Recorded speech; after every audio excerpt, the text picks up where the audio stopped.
नमस्कार दोस्तों, मैं नीतीश कुमार जीएस मैजिक में आपका स्वागत है। जैसा कि मैंने आप लोगों से प्रॉमिस किया था कि आज के बाद रेगुलर वीडियो मिलेगा, तो मैं आज के बाद रेगुलर वीडियो कुछ कहने का मतलब थोड़ा थोड़ा करके लाऊंगा। तो वो आपके एग्जामिनेशन के लिए काफ़ी इंपॉर्टेंट रहेगा। वो टीचर का हो, बीपीएससी का हो, दरोगा का हो, बिहार एसएससी का हो, ये तमाम ये सब एग्जामिनेशन में ये सब आपको हेल्प करेगा। तो ये आज आपका जो टॉपिक है ये रामसर साइट का है। क्योंकि आप जानते होंगे कि रामसर स्थल कई मायनों में जो पर्यावरण दिवस 5 जून 2026 को मनाया गया, उस दिन भी 100वां रामसर स्थल के रूप में घोषित किया गया। तो वो हम लोग तमाम इस वीडियो में पढ़ेंगे। और उससे भी इम्पोर्टेंट क्या बन जाता है कि बिहार में 6 रामसर साइट है। तो बिहार में जो 6 रामसर साइट है वो इम्पोर्टेंट है और उसको हम लोग समझने का प्रयास करेंगे। जैसे रामसर स्थल होता क्या है, आपको पता होगा 1971 में 1971 में जब इंदिरा गांधी प्रधानमंत्री थी तो ईरान में एक जगह है रामसर, वहीं पर एक समझौता हुआ था अंतर्राष्ट्रीय लेवल पर। चूँकि जो आर्द्रभूमि जगह होते हैं, तालाब होते हैं, उनको पर्यावरण में ध्यान में रखते हुए उनको संरक्षित करने के लिए 2 फरवरी 1971 को रामसर कन्वेंशन होता है। अगर पूछेगा कि रामसर स्थल कहाँ है, आप बताएंगे ईरान में। ये रामसर जो कन्वेंशन हुआ था, समझौता जो हुआ था, कब हुआ था? 2 फरवरी 1971 को। यही कारण है कि 2 फरवरी को हम लोग आर्द्रभूमि के रूप में मनाते हैं, आर्द्रभूमि दिवस के रूप में मनाते हैं। इस पर भारत जो हस्ताक्षर किया था 1982 में, 1982 में 1982 में आपको पता होगा रंगीन टीवी की भी शुरुआत 1982 में हुआ था। तो आपसे पूछेगा कि ये जो रामसर कन्वेंशन हुआ था उस पर भारत ने हस्ताक्षर कब करा था? तो 1982 में, ध्यान रखना है, यहाँ लिखा हुआ भी है। अभी वर्तमान में भारत में 100 रामसर साइट है। तो अगर पूछेगा कि भारत में कुल रामसर साइट कितने हैं वर्तमान में, तो भारत में 100 है और बिहार में 6 हैं। तो ये ध्यान रखिएगा। और यहाँ से और भी क्वेश्चन अगर आपको डिफिकल्ट करेगा, क्या कर सकता है, पूछेगा कि सबसे ज़्यादा रामसर साइट वर्ल्ड लेवल पर कहाँ है?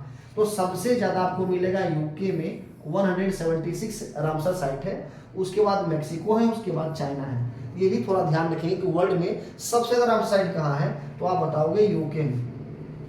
अब पूछता है कि विश्व का पहला रामसर साइट कौन सा है? विश्व का पहला रामसर साइट तो आपको ऑस्ट्रेलिया में मिलेगा। और ऑस्ट्रेलिया में है जो आपका कोनबर्ग है, ठीक है, ऑस्ट्रेलिया में कोनबर्ग है, आपको लिखा हुआ मिल जाएगा आगे। ये भी थोड़ा सा ध्यान रखेंगे। आगे हम बात करेंगे क्या, अगर आगे पूछा जाएगा कि तो ये हो गए, याद रखना, एकदम बात ध्यान रखना है। और भारत में सबसे ज़्यादा रामसर साइट कहाँ पर, किस राज्य में है? तो ध्यान रखिएगा कि भारत में सबसे ज़्यादा रामसर साइट आपको मिलेगा देखने के लिए तमिलनाडु में, 20 है। कितना है? 20। उसके बाद आपको मिलेगा यूपी में, ठीक है, यूपी में। तो यूपी में कितना है? 11 है। भारत में सबसे ज़्यादा रामसर साइट कहाँ? वही राज्य जहाँ लौटते हुए मानसून से वर्षा होती है, तमिलनाडु में, ध्यान रखना है। तमिलनाडु के तटीय भाग को क्या बोलते हैं? कोरोमंडल भी, याद रखना है। तो सबसे ज़्यादा रामसर साइट था कहाँ? तमिलनाडु में 20 है, उसके बाद यूपी में है, उसके बाद मध्य प्रदेश में है। ये जानकारी आप ध्यान में रखेंगे कि सबसे ज़्यादा रामसर साइट कहाँ है? तमिलनाडु में, फिर उत्तर प्रदेश में, उसके बाद आपको मिलेगा मध्य प्रदेश में। और बिहार में रामसर साइट आप देखेंगे तो 6 है। बिहार में रामसर साइट कितना है? 6 है। बिहार का पहला रामसर साइट बेगूसराय में पड़ता है, जो एशिया का सबसे बड़ा गोखुर झील भी माना जाता है कांवड़ताल को, ठीक है। तो पूछेगा एशिया का सबसे बड़ा गोखुर झील कौन सा है, तो कांवड़ताल। कांवड़ताल कहाँ पड़ता है? तो बेगूसराय में। ये 39वां रामसर साइट था बिहार का, भारत का 39वां था और बिहार का पहला रामसर साइट था ये कांवड़ताल। इंपॉर्टेंट है, याद रखिएगा। एक और पूछेगा, ये गोखुर झील के नाम से भी जानते हैं कांवड़ताल को, एशिया का सबसे बड़ा गोखुर झील है कांवड़ताल। आगे बात करेंगे तो ये गलती है, आपको ये नहीं होगा। दूसरा आपको मिलेगा, पता है क्या, नागी है, ठीक है। ये नागी और नगटी, ये थोड़ा सा गलत टाइप कर दिया गया है। ये आपका नागी हो जाएगा। नागी और नगटी ये दोनों पड़ता है जमुई में, ठीक है, जमुई में। तो कांवड़ताल आपको याद रहेगा पहला रामसर साइट है, नागी नगटी है जमुई में। और ये गोग्गा बिल होगा, गोग्गा बिल पड़ता है कटिहार में। गोग्गा बिल कहाँ? कटिहार में, याद रखना है, गोग्गा बिल कटिहार में। तो एक और आपको मिलेगा देखने के लिए, गोग्गा बिल कटिहार में, जो थोड़ा सुधार लेना है, गोग्गा बिल कटिहार में हो गया। उदयपुर, देखिए उदयपुर झील बहुत पूछता है ना, एक्चुअली राजस्थान का राजधानी जयपुर है और जयपुर है, और वहाँ एक उदयपुर एक शहर भी है। तो उदयपुर झील राजस्थान नहीं, उदयपुर झील बिहार के पश्चिमी चंपारण में है। अब एक छोटा कौन है, एक है गोकुल जलाशय। गोकुल जलाशय आपका पड़ता है बक्सर में, आपको याद रहेगा बक्सर का युद्ध हुआ था 22 अक्टूबर 1764 को। यहाँ पर कैसे याद करते हैं, गो एंड बक्सा उठा के लाओ, तो जाओ बक्सा उठा के लाओ, तो वही गोकुल से बक्सर, बक्सा याद रखना है। ये गोगा मिल कटिहार है, गोकुल है बक्सर में, 2 हो गया। नागी नगटी जमुई में है, ये नागी अलग है नगटी अलग है, पश्चिमी अभ्यारण्य है, ये 2 जमुई में, 4 हो गया। काबरताल बेगूसराय, 1 बच गया। उदयपुर झील ये आपका पड़ता है पश्चिमी चंपारण में। तो इंपॉर्टेंट है ये 6, बहुत भी है ये, इसको याद रखिए। आगे अगर बात करेंगे, मैंने बोला भी था कि सबसे ज़्यादा रामसर साइट आपका यूके में पड़ता है, 176 है। और अगर पूछेगा कि विश्व का सबसे बड़ा रामसर साइट कौन सा है, तो आप बताओगे कोबर्ग, ये कहाँ पड़ता है, ऑस्ट्रेलिया में, ये ध्यान रखना है। आगे अगर बात करेंगे क्या कि भारत का पहला रामसर साइट कौन सा है, ये आपका चिल्का पड़ता है, चिल्का है उड़ीसा में, आपको पता होगा। पहला याद रखना इंपॉर्टेंट है कि भारत का पहला रामसर साइट कौन सा होगा, तो ये आपका चिल्का हो जाएगा। कई बार पूछा है कि ये सबसे पहला है, तो सबसे बड़ा कौन सा हो जाएगा, तो सबसे बड़ा आपको मिलेगा देखने के लिए ये आपको बंगाल में कौन सा है, सुंदरवन। सुंदरवन जो डेल्टा है, सुंदरवन आपको सबसे बड़ा भारत का मिल जाएगा देखने के लिए, वो आगे लिखा भी हुआ होगा। और अगर पूछेगा सबसे बड़ा सुंदरवन, तो सबसे छोटा कौन सा, तो रेणुका झील, बहुत बार पूछा है ये पड़ता है हिमाचल प्रदेश में, ये 20 हेक्टेयर में है। क्योंकि भारत का सबसे छोटा है रेणुका झील, हिमाचल प्रदेश में पड़ता है, तो पूछा कितना हेक्टेयर का है, टफ बनाने के लिए, तो 20 हेक्टेयर का है, याद रखना है। आगे अगर बात करेंगे कि भारत में अगर 100 रामसर साइट है, तो 100वां कौन सा है, तो 100वां देखिएगा अभी हाल ही में जो पर्यावरण दिवस था उस दिन घोषणा किया गया है, सुरहा ताल, इसका वैसे सुरहा ताल है लेकिन इसका नाम है जयप्रकाश नारायण पक्षी अभ्यारण्य, इसी को सुरहा ताल के भी नाम से जानते हैं। ये पड़ता है बलिया उत्तर प्रदेश में।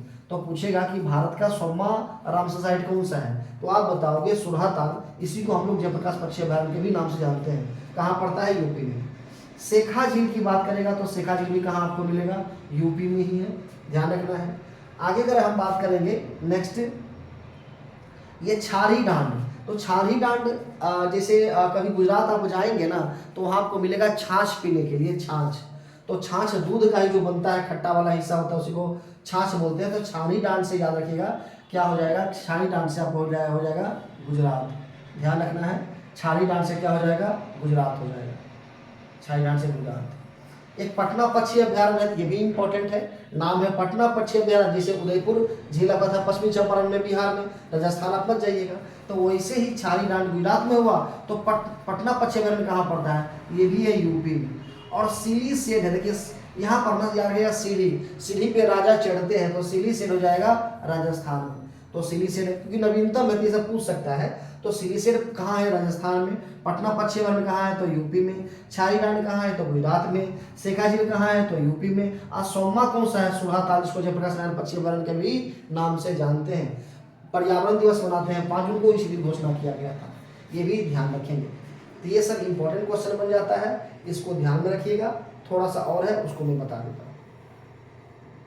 अब देखिए पूछता क्या है ना कि ये जो रामसर साइट है, ये रामसर को कौन घोषणा करता है, तो रामसर को आपने नाम सुना होगा IUCN का, एक IUCN संस्था है वर्ल्ड लेवल पर, IUCN, इसका फुल फॉर्म होता है Indian union conservation of nature, Indian union conservation of nature. इसका स्थापना जो हुआ था 1948 में किया गया था। इसका मुख्यालय पड़ता है ग्लैंड, स्विट्जरलैंड, ठीक है, ग्लैंड, स्विट्जरलैंड। तो ये याद रखिएगा, अगर पूछेगा कि IUCN का स्थापना कब हुआ था, 1948 में। मुख्यालय कहाँ है, ग्लैंड, स्विट्जरलैंड। ये IUCN जो है, ये IUCN एक संस्था है, यही इसी को जो है मतलब ईरान का जो एक सचिवालय है वही इसको देता है, और यही इसको मतलब रामसर के रूप में जो किसको शामिल करना नहीं करना है, वर्ल्ड लेवल पर यही करती है।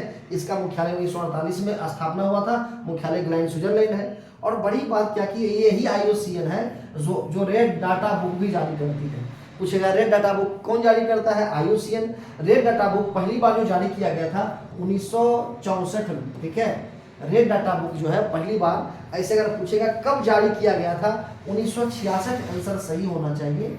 लेकिन क्या है कि जो IUCN है, IUCN रेड डाटा बुक को जारी करती है, पहली बार ये 1966 में जारी किया गया था। हालांकि 1964 में एक रेड डाटा एक बुक ही है, जिसको 1964 में कहा गया था भैया कि ये ऐसे ऐसे स्थान को रेड डाटा बुक में जारी कर सकते हैं। तो रेड डाटा बुक का स्थापना कब हुआ था? तो 1964 में। एक बुक ही एक्चुअली वो है, और उसको सीरियस के रूप में लिया था IUCN 1966 में। बोला था भैया कि रियली में ये जो है मतलब खतरे का विषय है। तो कहने का मतलब क्या है कि जो चीज़ें विलुप्त होने के कगार पर रहती है उसको रेड डाटा बुक में जारी किया जाता है। तो ध्यान रखना है, इन सब बातों को ध्यान रखना है। तो आई होप इतना आपको समझ में आ गया होगा। और एक छोटा प्रश्न एक और छूट गया, अगर पूछेगा कि वर्ल्ड लेवल पे तो IUCN करेगा, तो भारत में कौन करेगा? तो आप जानते हैं वनजीव डिपार्टमेंट जो हमारे केंद्रीय मंत्रालय है, वो इस पे यहाँ पर वो उसको प्रस्ताव भेजता है IUCN को, और उसको वो रामसर में शामिल किया जाता है। आई होप ये छोटा सा वीडियो था आपको समझ में आ गया होगा। धन्यवाद, थैंक यू। और भी आगे वीडियो इस प्रकार का आपको मिलेगा। Thank you.